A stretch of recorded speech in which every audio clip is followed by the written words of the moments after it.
Thank you. I have a cheering committee. We got the memo. Hello.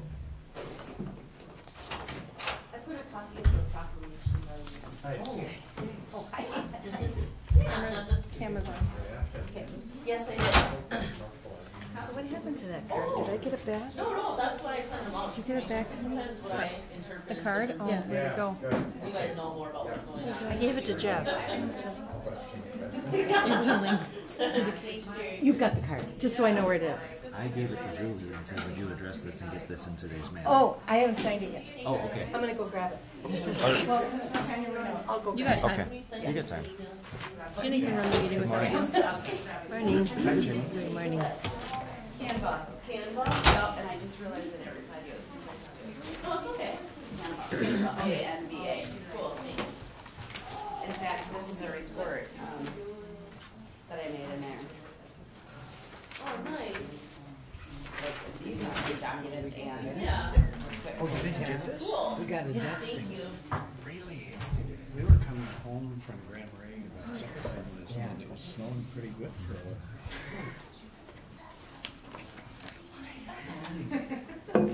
Ginny, you can start the cameras on.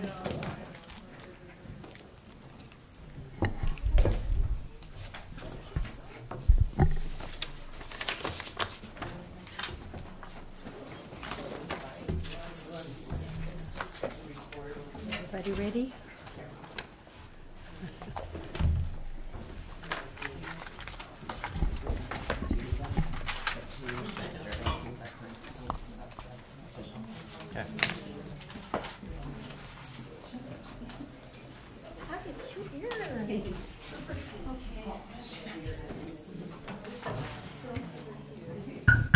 Good morning. I call the Cook County Public Health and Human Services Board to order, December 19th. Approval of the consent agenda, if everybody's had a minute to look at that. So moved. All in favor? Aye. Thank you.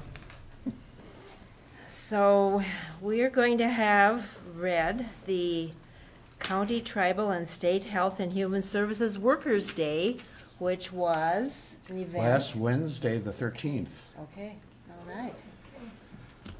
Okay. You may have already, some of you who work for PHHS have already seen this, but I think it's an important thing for us as a Health and Human Services Board to just stop and pay attention to, because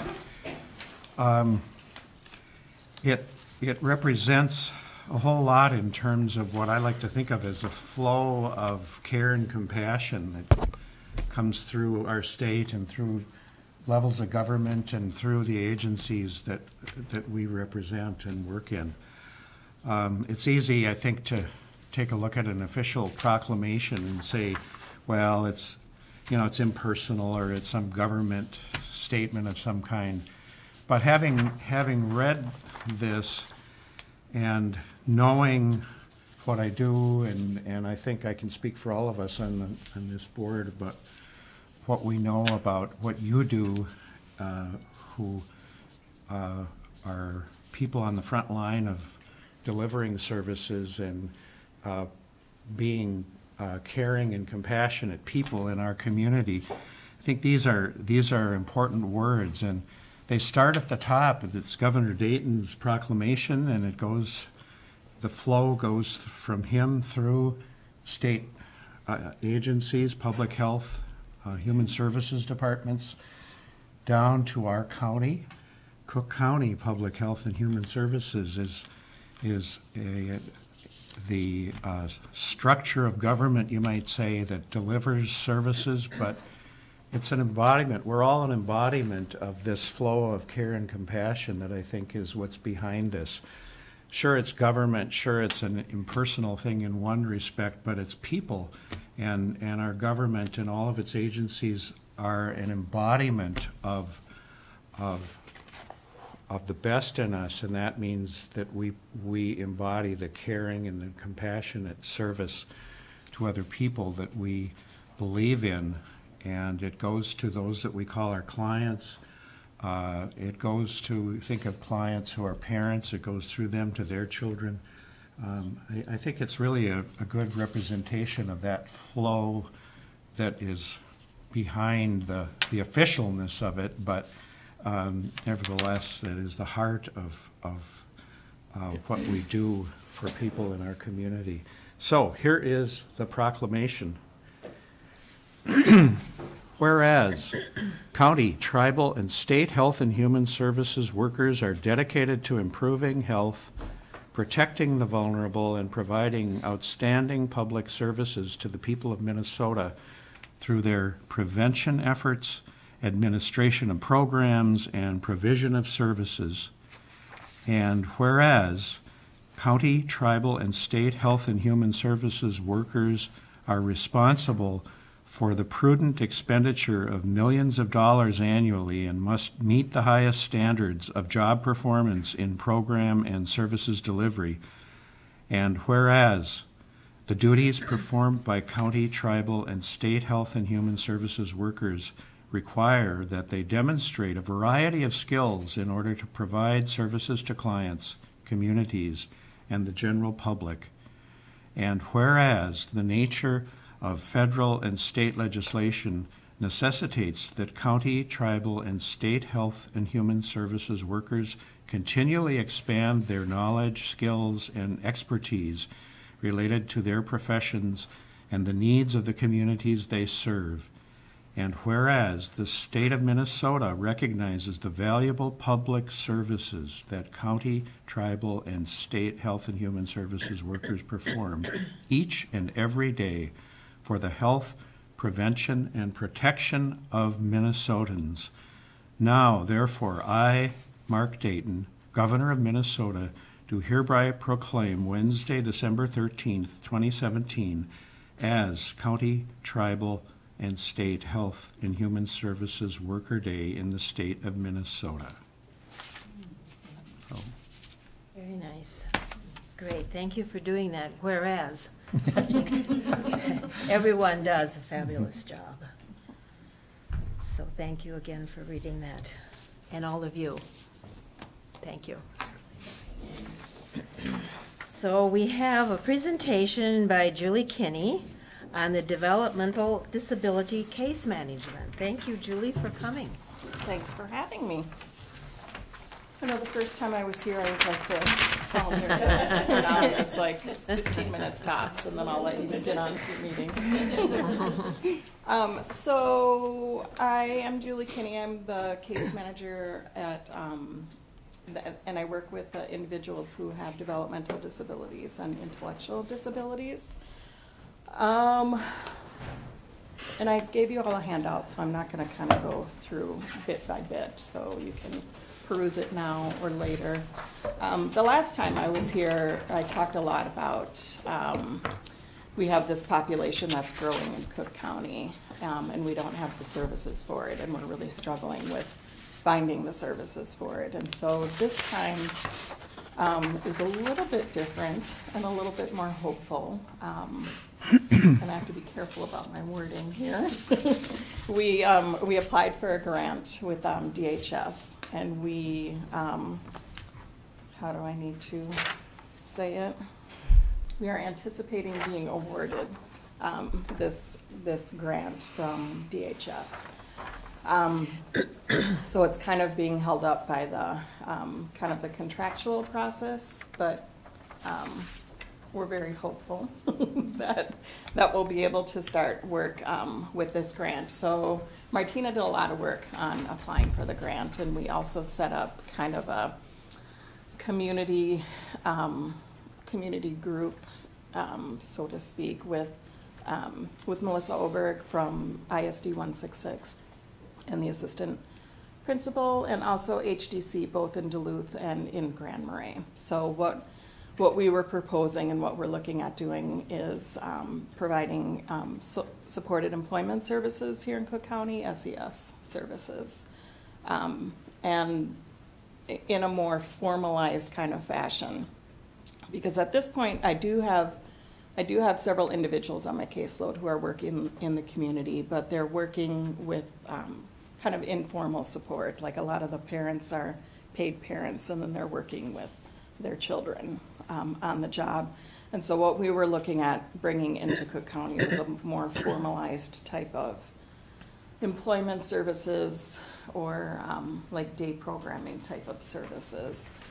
So this grant money that we are anticipating being awarded will help fund a part-time position at HDC where they will hire a supported employment services worker. And we're working with Duluth because they hold the 245D license. And I think the last time I was here, I talked a lot about the 245D licensing, which is required in order to work with my clients. And it's a lot of red tape that agencies have to go through to be able to be 245D licensed. So we don't have any programs up here in Cook County that are 245D licensed that can. Oh, that's Yeah. right. We have just one. The in-home support program is 245D licensed, but no programs that serve the population that Julie works with. Right. So that is something that's new and different and hopeful, because I remember last time like really being kind of frustrated with the system and not having enough services up here and not being able to kind of encourage services to be able to come to Cook County. And at that time, I think we were working with an agency outside of the county, and initially it looked hopeful, but ultimately they weren't able to kind of move into Cook County and provide services just in terms of the 245D licensing and the startup costs, and also I think the transient nature of employment here in Cook County. I think it's really important to have stable and consistent people working with my individuals, and so I think that's kind of an inhibiting factor as well. So yay that we're almost Anticipating getting this grant any day now. So that will enable us to move forward and hopefully kind of dig our feet in a little bit and start providing services bit by bit, and hopefully that will lead to, more services being provided. So We will give you an official notice once we get the official word that we can move forward with this grant, so that we can really celebrate this accomplishment. It's very exciting for our clients. yeah. And we have a lot of energy, like Julie said, from 166, our partners there, and then HDC, we're working with Sam Ganji out of the Duluth HDC office. He runs the supportive employment program down there, and so he's bringing his expertise into Cook County, and we'll hire someone to work locally in our HDC office in Granbury.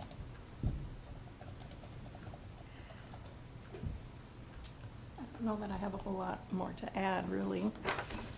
Does anybody have any questions? Yes, yeah, Carla. I don't have a question, I'm just excited about and hopeful about what you're talking about. But if any of you watch CNN Heroes, which is one of my favorite shows every year. Write it down. Anyway, the winner, they're all wonderful heroes, but the winner was a woman who had 2 children with Down syndrome and started a coffee shop and later a bakery to give employment as the community aged. And it was very moving. Yeah, I think I've seen that. I haven't seen the show, but Yeah. Yeah. I've read articles on that. It just so. restores my faith in Yeah. humanity to Yeah. watch that show. But much appreciate what you're doing. Yeah, I just wanted to say thank you for your efforts in this area. This will make a big difference. And obviously with populations increasing, we need to step up and make sure that it's a meaningful experience for our whole community. Mm-hmm. And I know the last time I talked about, and I guess for those who weren't here, previously, because there haven't been services in Cook County, individuals would have to move out of Cook County both to find supported living types of environments, as well as day programming, and that whether that's like day treatment and habilitation or a sheltered workshop. But at the state and federal level, they're really changing a lot of that to, to provide more inclusive types of services, and that's the big word, is inclusion in the community.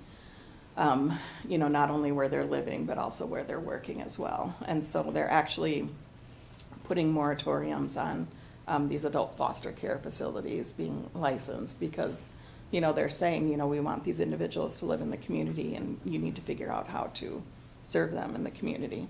And so that's where the supported living services, come into place, where there's more like wraparound types of services involved, and remote technology. So instead of overnight staff, there's sensors and computers that are able to, supervise them remotely. So they're able to live in their own homes or in their own apartments, instead of living in these adult foster cares. And so, with all of this kind of coming down in terms of being more inclusive, we need to be a little bit more creative in trying to figure out how to serve these clients in the community, instead of moving them out because we don't have services. So that's the challenge. I think it should be noted as well, sorry, just that Julie is the only worker in Cook County who is working with this population, providing case management and managing these waivers. You talked about the money that we're responsible, that we're given from state and federal, that goes to clients to help them live in their homes or wherever they want to live. And Julie is the only case manager in Cook County that's working with this population. And so it's a challenge in that she has to kind of be an expert, and she's all alone. We are able to work with other counties and consult with them, but trying to do this on her own is a challenge, and I think she does a really good job of managing this all, and it's just one of the joys of working in a small rural county, is just trying to figure out how to best serve our population. Heidi? Thank you. I have a disabled sister who I've talked to Allison, and I'm like, I can't move her here. Her quality of life would be where she's at. She can go to the library and the Y at a moment's notice by picking up the phone. We just don't have the resources to do that. And then for her to have a job, her anxiety causes seizures. And for me to put her into retail here in the summer, good Lord, she'd be in seizure mode all day long. So we're all in there. So this is so exciting, because the realistic Heidi says, I can't bring my sister here, as much as I love this town. But you might make that possible. So thank you. I have a question in regards to the whole county. So do you cover Grand Portage also? Yes, correct. So the whole county. Wow. And folks who can't live here, like Heidi's sister, or when they are a resident of the county and they have to live away, are we physically responsible for them too? Yes. We are. That makes it pretty hard then, in terms of monitoring what's going on too? Yes. Yeah.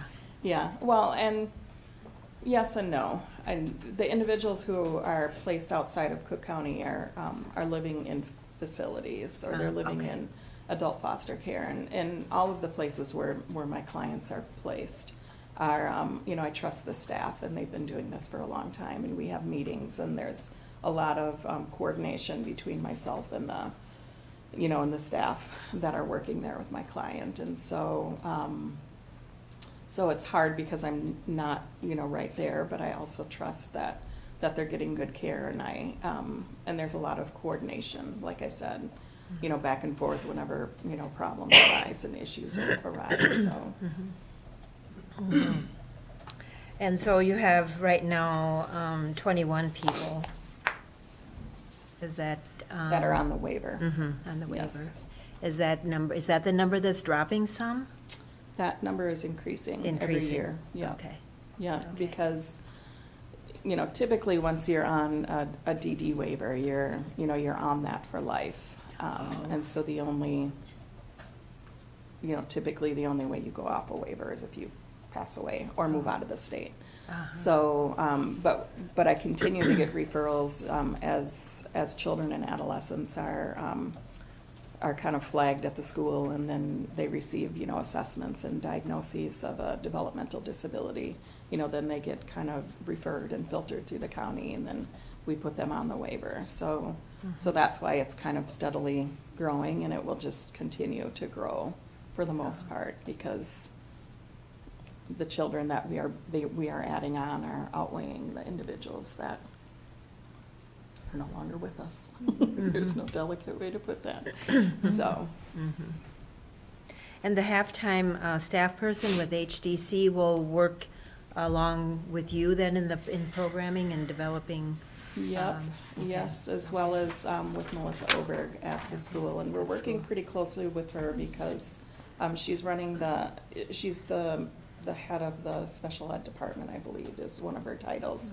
But she's also head of the 18 to 21 year program. And so when individuals with a disability, they don't age out at 18, they can choose to stay until 21.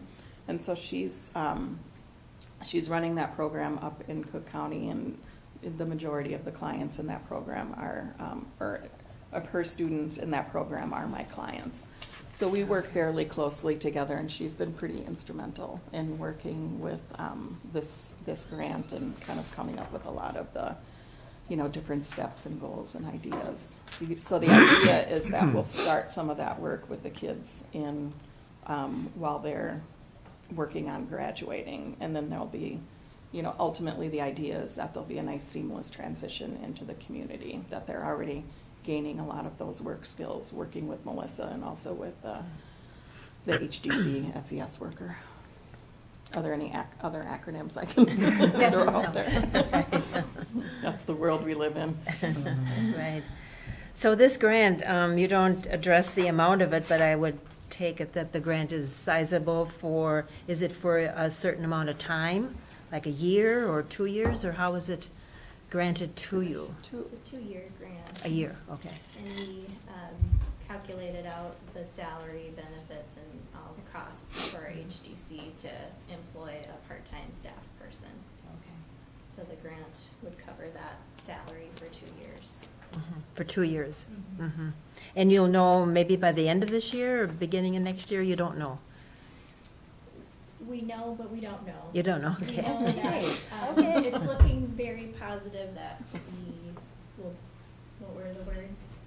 We're anticipating being awarded. Okay. But their attorneys need to contact Cook County and like Julie said, finalize the contract.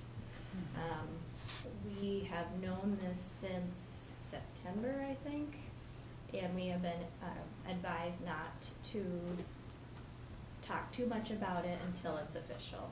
So we keep checking in, and they tell us, DHS, Department of Human Services, tells us we don't know yet. We just, our attorneys are need to contact you yet, so.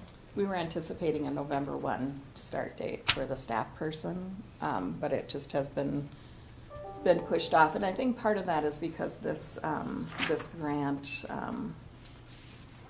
what is it? The Disability Services Innovation Grant, that's a new program at DHS, and so it's a new grant run by new staff that they've hired for it. So I think it's part of that is just their program getting up and running, and that's where some of that lag time is.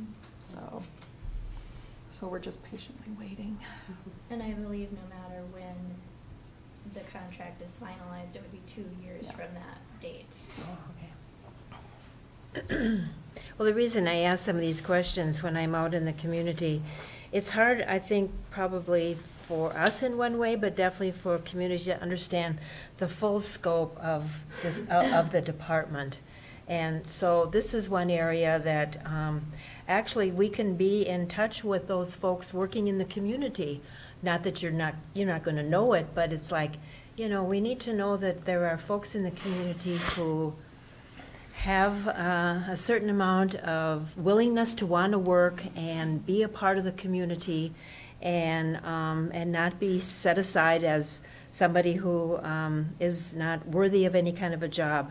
So I think it's great that there are opportunities, and I don't know, in your working with business people, how much opportunity there are for folks to have Yep, and work. part of that is the person that they hire is gonna start that process by doing a lot of that job carving.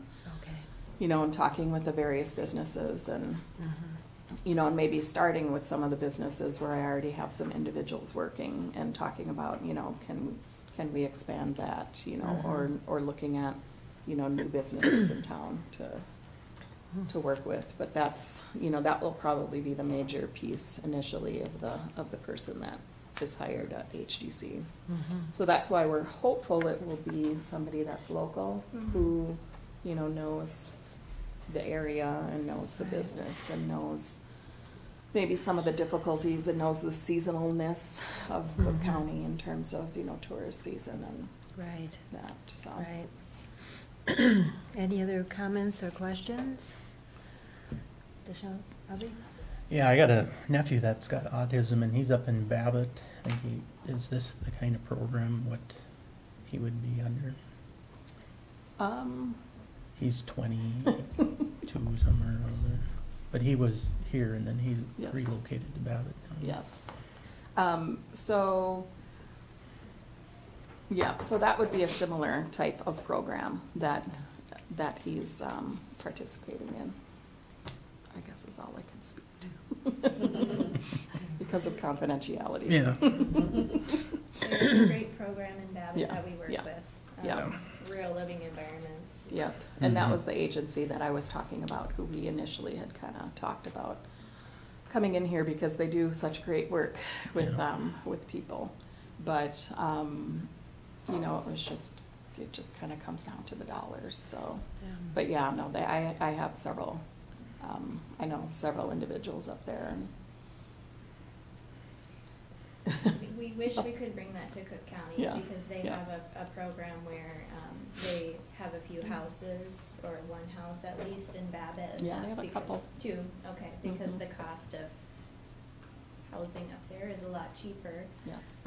Where they have individuals who live in the house and they rent a room, and it's like their house, and then they bring the services in. Yeah. And it would be great if we could bring that Yeah. to Cook County. It's just, I think, Yeah, it'll be, Difficult. it'll look different than places like Babbitt or Grand Rapids where housing is a little bit less expensive, so.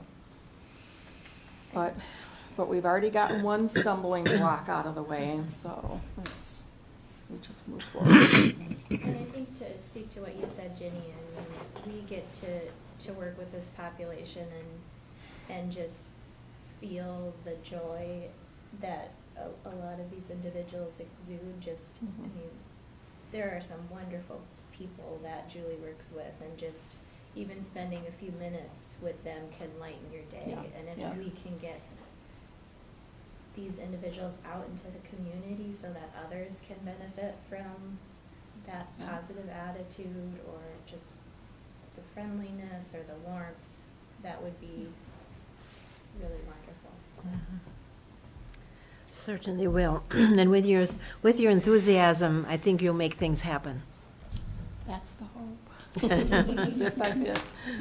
Yes, Commissioner Severson. I just had one more question about, because so many of the committees I'm serving on are involved in the mental health and video. And I'm just wondering, does that tool help or come into play in any of your work? Being able to, I'm not sure. That's what I'm asking.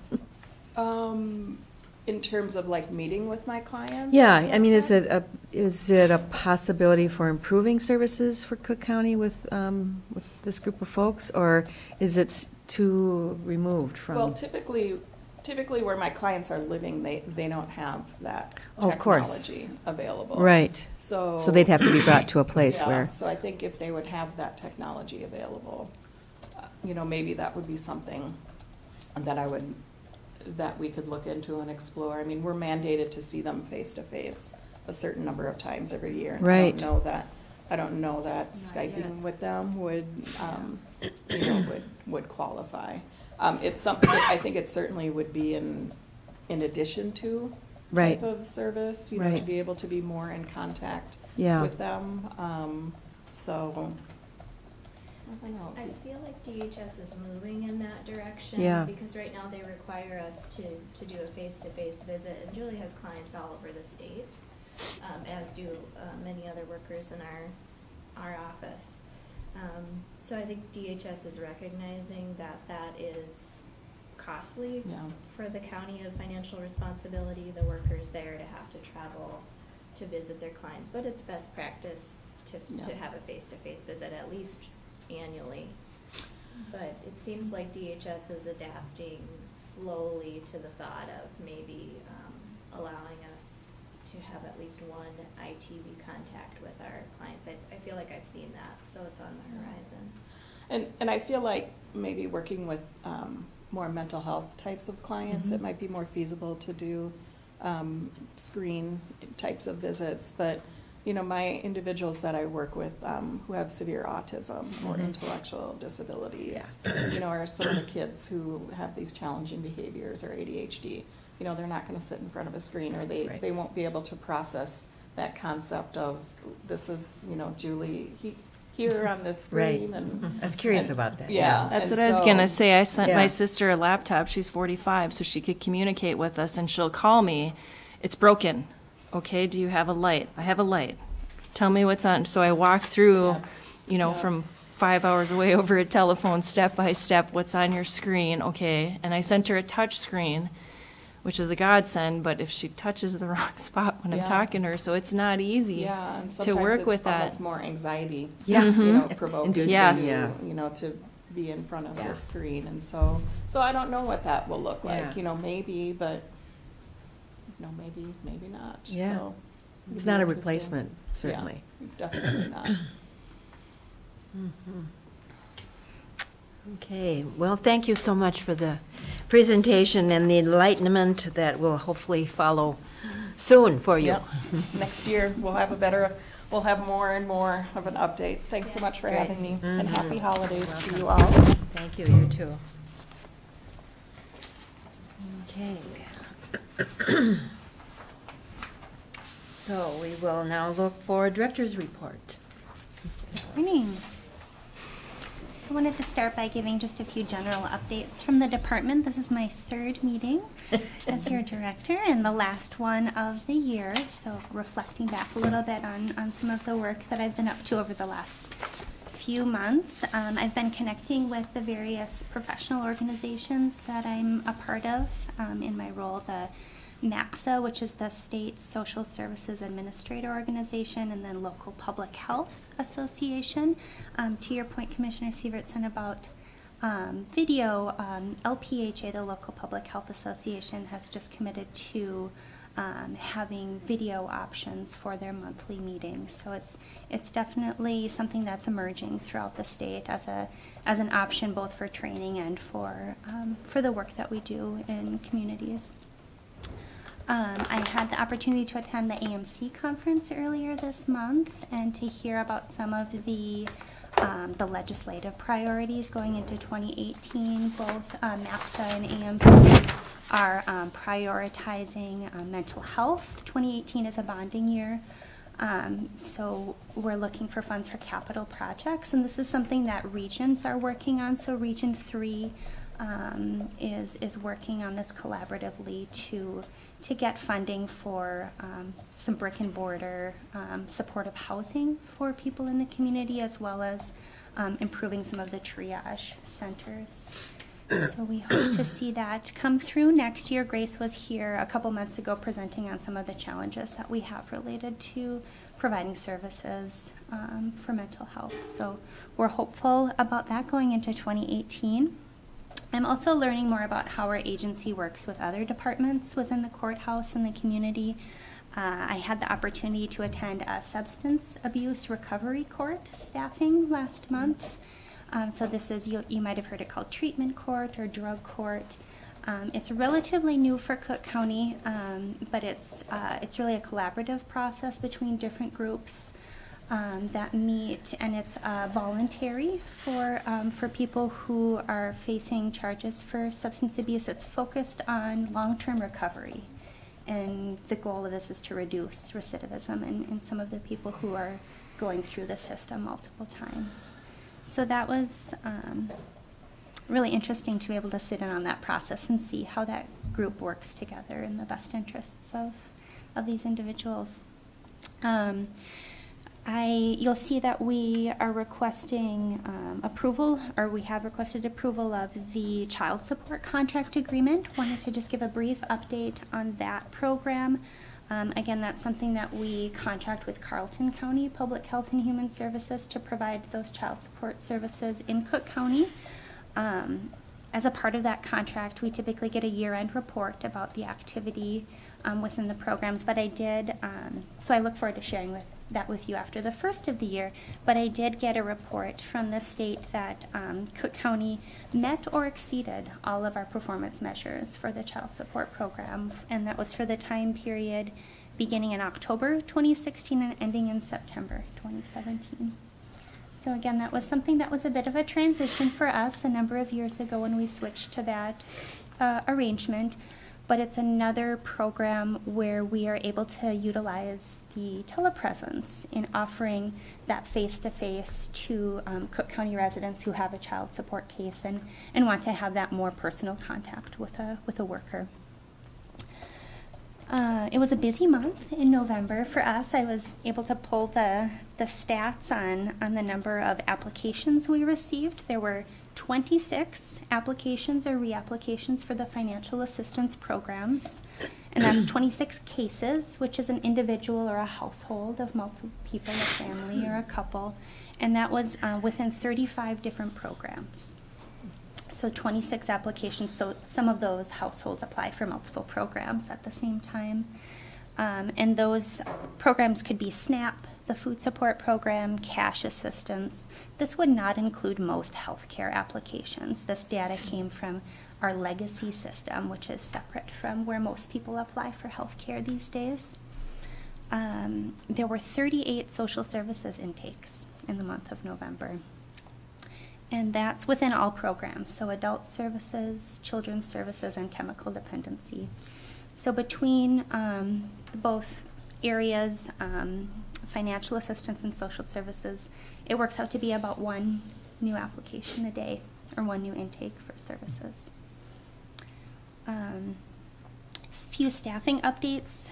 We have some action items that we're requesting approval of below. Some background on those requests. We are requesting that the board accept with great regrets the resignation of Jennifer Rue, who has served for the last 8.5 years as our adult mental health case manager. And then we will be requesting to fill that position as well. Jen will be missed greatly by her coworkers in Public Health and Human Services. We're also requesting the hire of Ellis Walsh as our Eligibility Specialist. That'll be replacing Allison Plummer's position that she vacated when she became the supervisor of that unit. Ellis is currently serving as the case aide for the income maintenance unit, so she brings a lot of very specialized program knowledge and familiarity with the computer systems that are used in that department. So we're looking forward to a pretty seamless training with her, because she's already very familiar with the programs and the systems that are used in that department. And in recognition of that, we are requesting that we hire her at a step 3 on that. So it'll be a B23 step 3. This afternoon, we are having our next stakeholder meeting for the Community Health Needs Assessment. We'll be reviewing the community surveys that were collected over the last month. We had, I think, almost 140 responses to that survey, which is pretty good in the time frame that we allowed. And it's really remarkable the amount of time that people put into their responses. There were a lot of really great feedback. So I'm looking forward to reviewing that with with this group and with the community stakeholders as well this afternoon. We'll be prioritizing the top health issues for Cook County, which again will help drive our public health work going forward. The last update that I have for you is an opportunity for public comment, our MFIP biennial plan. So that's the Minnesota Family Investment Program, one of the cash assistance and employment support programs for families. Our plan is, it's required by the state, and it details some of our county-specific policies related to the administration of that program. And that is available now on the county website for public comment and review, and that's through January 6th. And that's all I have, unless there are any questions from the board. Any questions? Just a quick question that, so how will people know to go and look? Is there a kind of a, to give their feedback or? Yeah, it's posted on the Social Services Plan webpage, and we have links to that. We've shared it, I believe, on our Facebook page, Sarah, or if we haven't, we'll make sure that we do. We had a we had a social newsletter. Media now, there's so many ways. We're informing the department, and then that might be a good opportunity as well, Commissioner Dukirk, to share that on WTIP. Yes, thank you. Yes. It's the chart of your staff. Have we filled the RN, PHN, PHC yet? We have not. That position isn't currently posted. Okay. But Joni and I will be meeting after the first of the year to do some strategic planning for public health, to talk about how options for staffing that position or for how that could be structured going forward. And we'll be looking to some of the prioritization of our community health needs assessment to help drive that as well. Okay. And in regards to the eligibility specialist for Ellis, is that a position that needs to be reconsidered too, moving that person? Yes, we will be requesting to post her vacancy as a case aide. So that's a two-part of that item for board action, both to approve her hire as eligibility specialist and approval to post for the case aide position that she's vacating. Okay. All right, any other questions, comments? Yes. Motion to approve all action items. I'll second that. Refresh myself what they are. Any other discussion on that? All in favor? Aye. Aye. Any opposed? Okay. All right.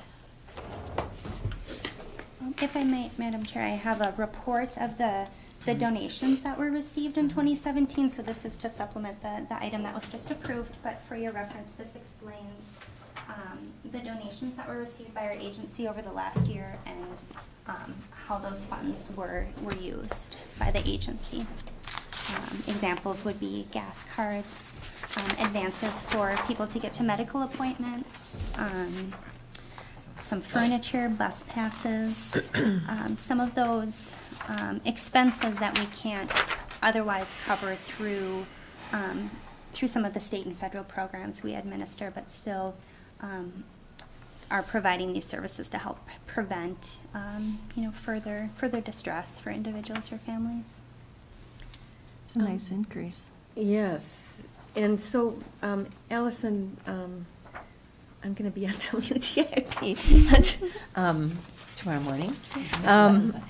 But these were two great items that I could talk about, just the MFIP biennial plan and that people can give their input. But this donation thing just sounds like a wonderful program, and I bet there are a lot of people that would like to contribute. Is it open to anyone to contribute and donate to? Certainly. Because I think a lot of we could improve donations in Cook County if people just knew how. Because I know when, you know, the giving trees go up in the clinic and the credit unions and et cetera, that people are happy to donate. It's I just wanted to clarify, it's open to anyone who wants to contribute, and that these funds go to purchase gas cards, food, food gift cards, Ruby Pantry vouchers. I mean, it just seems like a wonderful program to talk about. We have a few individuals and faith groups in the community that regularly donate, but we always welcome for those who want to give, that we are very connected with people who are in need through our work, so Right. would welcome that. So it's absolutely. a direct. So they should just send their checks to Public health. 411 W.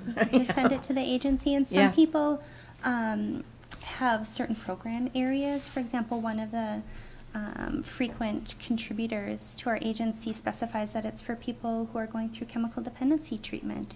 So there is that option if you're passionate about a certain population, that we could, you know, work with people to meet that need, or just general donations. And again, this report illustrates some of the ways that we've used that over the last year.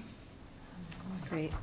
Thanks. I think this time of year too, I know at my church, we are asked to buy gas cards or food cards, so that sometimes the people stop and knock on the door of a church and are in need of something, and, you know, they don't know about what's going on here, or it's a Saturday and they can't come here. So I think this time of the year especially makes it aware that in the community we have folks who need help throughout the year. So, but this is good for maybe a radio report, for sure. Just a quick. Yes. Sure. They can always edit it out. Oh, never mind. It's not edited. No. It'll be great. Yeah. Okay. Any other comments before we move on about anything? So we'll move on then to committee reports. Well, the first one, we don't have a report, so we'll go on to Arrowhead Health Alliance. Thank you, Madam Chair. And the reason I bring up telemental health and video, the past 3 years, Arrowhead Health Alliance has been responsible for spreading the technology. And I just wanted to speak to this report. So it's an alliance with Department of Health and Minnesota IT. And from 2015 to 2018, we're concluding the first cycle, and this report is to try to extend that for another 3 years, because the work that's been done has resulted in this fabulous new network of abilities to communicate throughout the region. So, they're asking for a 3-year extension. But I just wanted to speak to the amount of work that's been accomplished since 2015. So across our region, the whole northeastern Minnesota region, there are 300 users for various behavior health services. So we went from 0 to 300, which is amazing. And Grand Marais and Grand Portage, Grand Marais has 16 portals, and Grand Portage has 3. Compared to International Falls, that has 24. Silver Bay has 2. Two Harbors has 14. Duluth has 112. So it extends from Moose Lake to Grand Portage to International Falls. Aiken has 3. Fond du Lac has 4. Grand Rapids has 40.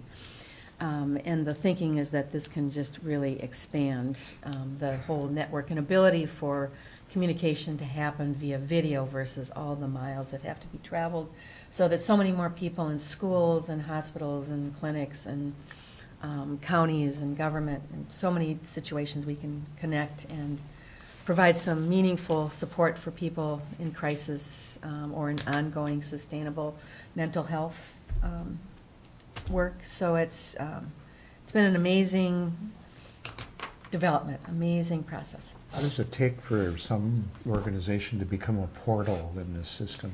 And I just use the word portal. I don't think anybody else is using that word. But it's just, I know there have been a lot of requests that have gone into Arrowhead Health Alliance and the Region 3. And there's so much so many organizations that are part of this. I don't really understand how the interactions go, but I think a request, a phone call. I know that a lot of private psychologists, psychiatrists have tried to get into this program as well, and they're trying to review those situations as fast as they come up. So I think a call to Rick or Samantha at Arrowhead Health Alliance they could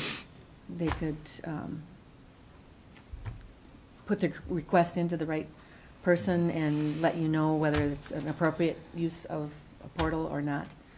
But I think the goal is to create better mental health in this whole region, and so to make that network as strong as humanly possible. Is this what HTC is using?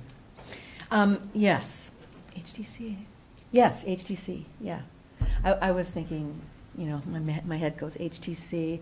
There's an H in that. Is it DHS or is it HTC?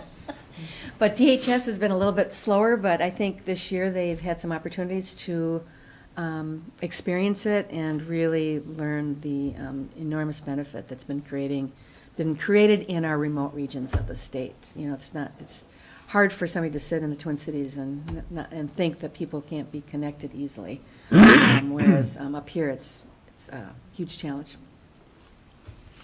So that's any other questions about it?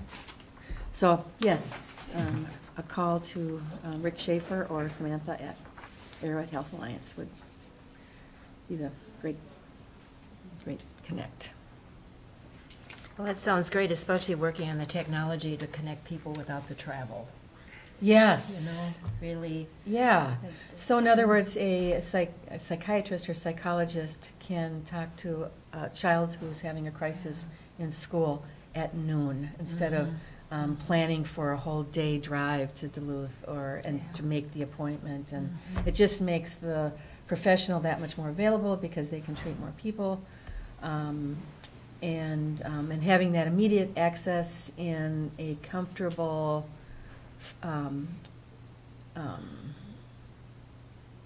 familiar environment, so you don't have to be traveling to this foreign office and all of that. So I think it really alleviates the communication and help, really after the help.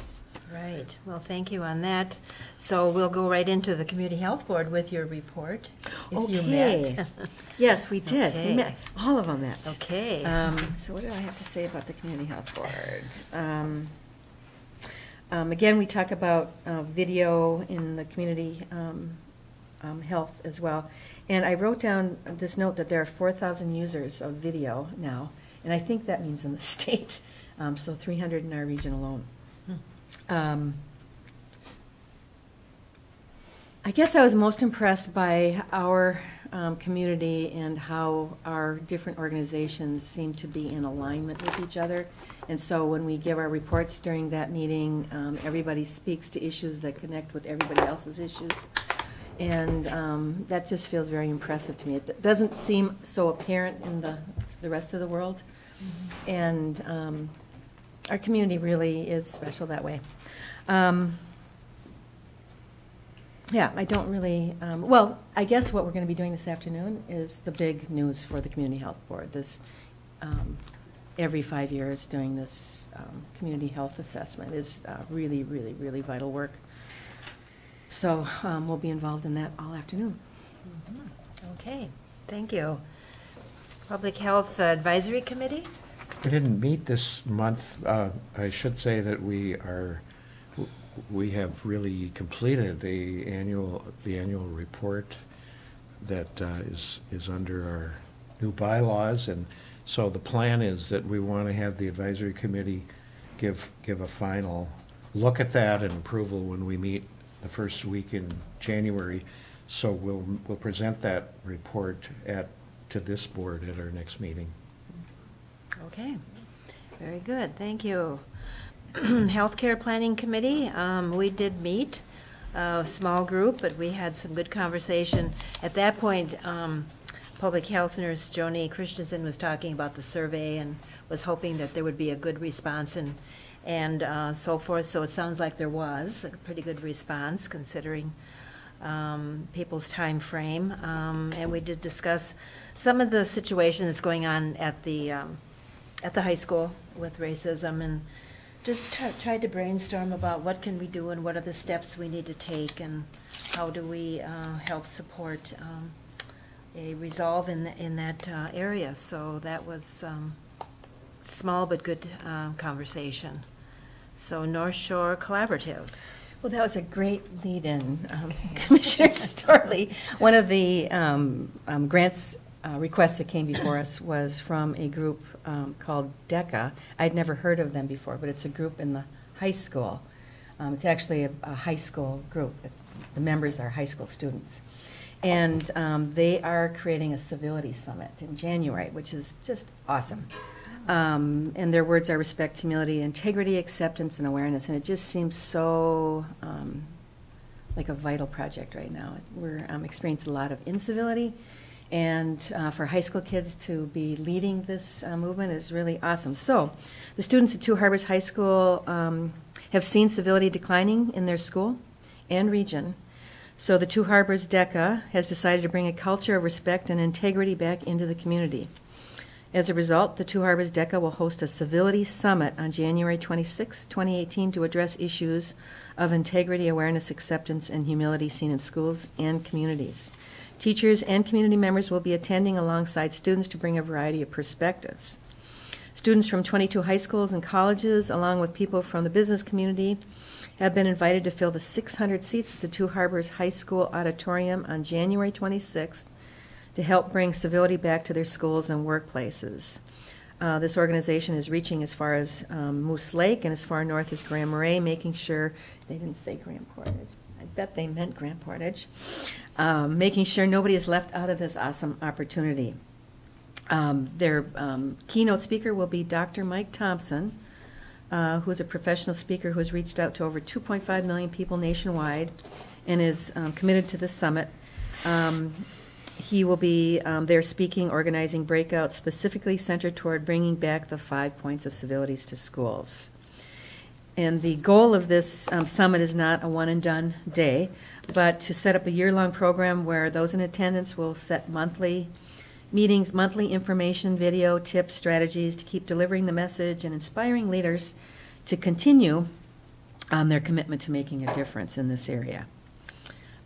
So it just sounded like they came to the North Shore Collaborative for funding, and I think we agreed to fund up to a certain amount. I can't remember the details on that, but we definitely wanted to support this kind of conference and year-long process with kids in the schools. I just thought it was really exciting. I hadn't even heard of DECA before, but so I just wanted to. Those are the kinds of things that the North Shore Collaborative tries to fund and help with kids in particular. So that's January 26th at Two Harbors is at the high school? Do you Yeah, think? and I don't know a lot of the details. Okay. You can get back to us on that. Yeah. It'll be advertised well here, I hope. Yeah, but I think the attendance seemed like it was sort of already sort of reserved. I think there were like 16 to 18 people coming or going from Cook County. Good. So I think that there may be the attendance of 600 seems like it would be wide open, but I think they might be challenged by too much demand, so having to reserve spaces in advance. But I can find out more because I think this would be a wonderful program for a lot of people to participate in. Well, it'll be a beginning for those to share back here and then go forward. Exactly. Yeah, that's great. Okay, anything else we want to add? The Arrowhead Regional Corrections, Oh. Myron's done on that now. Okay, It goes, Coochin has to, and so I'm the person on there. okay. And we did have a meeting last Friday, and Phil went over their restructuring their stuff with NERC, and then Kay Arola. She gave us a presentation. She just got back from a trip to Georgia and Armenia where they taught the Duluth, whatever that is, or the domestic deal. Look at Allison now, so you do the same one. There are so many details. The telepathic. Whatever they call that, Duluth. Would that be like a sister city? Duluth, Georgia? No, they went to Georgia and Armenia. Okay, But that's it's- a country. Yeah, there was just a lot. They call it the Duluth model or whatever it is, Okay. that Okay. domestic abuse thing. I'm not familiar. Okay. But anyway, she gave us a presentation on that, and it was pretty Ah. interesting. Awesome. Okay, yes? Emergency preparedness did meet. You were there. Oh, that's right, I did. Mm-hmm. Yeah. That was a good presentation by Valerie and an update, and there were so many of us. We were in the community center. So it's nice to see all the partners get together and Mm-hmm. sit around the table and figure things out with each other. So hopefully when the bad thing happens, we're ready to go and we know the faces and who to call. It's the nice thing about a small community. And where to show up and Where to show what up. to do. Sign up for Code Red. Then you'll know where to go. Okay, thank you. Anything else to cover? Yes. We had a meeting last night at Sawtooth Mountain Clinic that kind of the fire chiefs had requested, and I was able to make it, and it's a discussion on ambulance services and transports and who's responsible for what, who's the backup, and so forth. The sheriff was there, Lindsay was there from our law enforcement center. We had one person from a fire department, you can count me since I'm on a fire department, and 2 board members from the hospital in Kimber. 2 doctors present, Dr. Terrell, Dr. Schmidt, and then Steve DeShane from the ambulance. And one of the topics that came up is the transporting of people with mental health issues, and that our public health office used to support that, and we haven't in a while. So you, Allison, will be getting a contact, probably just from Pat, to discuss if we as a county can assist at all with any of the transports. And there's, just so the public knows, there's not a huge crisis. There are a small number of those cases, but often mental health placement isn't to drive to Duluth. And it's very restricted. When a bed opens, you need to be there, or they give it to someone else. And so that it's kind of an urgent when it happens, and how do we support that? And so maybe we need to have another conversation with more people at the table, but that is something that's coming up. So anyone out there that would like to volunteer to drive an ambulance, please get a hold of Kimber or Steve DeShane. Don't you need some training? Yes, and the training, I've driven an ambulance without the training, just so you know, it's not really that hard. But they do great training through the hospital. There will be a course coming up that Steve will be putting together. And it's the long transports that's the difficult part. And the training is how to drive a huge rig and not run into anybody. So it's a great program. And I hope that we can get the support that we need, because that's the part, you know, you could maybe have one a month, but all of a sudden you have 4 issues at one time happen. So anyone that's got availability to do that, that'd be great. What's the issue with transport? Is it personnel, or is it money, or what? Legislation. They can't schedule certain types of things on, I mean, it's a whole group of different things going together. So you do the training as the hospital as a volunteer to drive the ambulance, but you cannot be scheduled unless you're an EMT, and not everyone wants to go deeper into the EMT training, and so they can have someone as backup to do that. But so if you're an ambulance driver and you have the training to be the ambulance driver, you're not on the schedule, so you're just kind of hanging out there. And then if you have a job, a lot of the people with fire departments and everything else have full-time jobs, and as we know with the shortage of staffing, it's not easy for employers to just let that staff go when something comes up. So it's a lot of different components, and the hospital is working very hard to figure out new ways to resolve this, and we're not unique. Many, many rural counties are in the same boat, and when you look at the large ambulance services, we make a lot of money on a 20-minute drive. So it's really difficult to get them to come all the way up here and then go all the way back. Was the HDC person, the crisis on-call person at this meeting? No, we had really low turnout for, I thought we would have more parties at the table, but we're all extremely busy. And there was an ambulance transport call during the meeting, so. Heidi, a sidebar, I know that's for mental health, but maybe as we get cell towers out east, it will help. But I can say now the problem is that if you call you get multiple ambulances responding, which is better than none, but that ties up ambulances that aren't needed if you just need one transport. Because whoever hears the pages Right. just responds. So you might get Grand Marais, Portage, and Hoveland for one incident. But part of the issue is when a transport goes out, we need to have a responding agency be our backup for the hospital to say we're available, and we're having a hard time getting that backup. It's really great that we have a huge response when a massive emergency happens and they need to respond, but it's when we send the ambulance and they're gonna be gone for 5 hours, and we No. need to know that someone's available to back up. That's the No, I issue right now. understand it, but I'm also saying they're stretched by the lack of cell service. Right. And so, and then you also get three different EMTs from different groups coming to your home. And You the hope. stop team. No, I'm telling you what happened to us. Mm-hmm. And it really didn't need to be. Right. If there was the ability through cell service to say, we've got this one to each other. You know what I mean? Mm-hmm. So I'm just saying that ties up 3 rigs Mm-hmm. plus the personnel. I just attended a 911 meeting in the last couple of weeks, too, and I know that the cell service is really, there will be cell I service know, it's coming, and that will help. really shortly, yeah. Yeah, and I would say the county is participating in a big way toward making that happen, and it's So you're serious soon. about volunteer drivers. I am. Well, one area to think of recruiting is a lot of people have motorhomes and they're larger than the ambulance. I don't know. It's a thought. Right. And they're sitting there in the winter not moving, so maybe. And not Want to feeling- talk to them and get them to call in to Kimber or Steve, that would be great.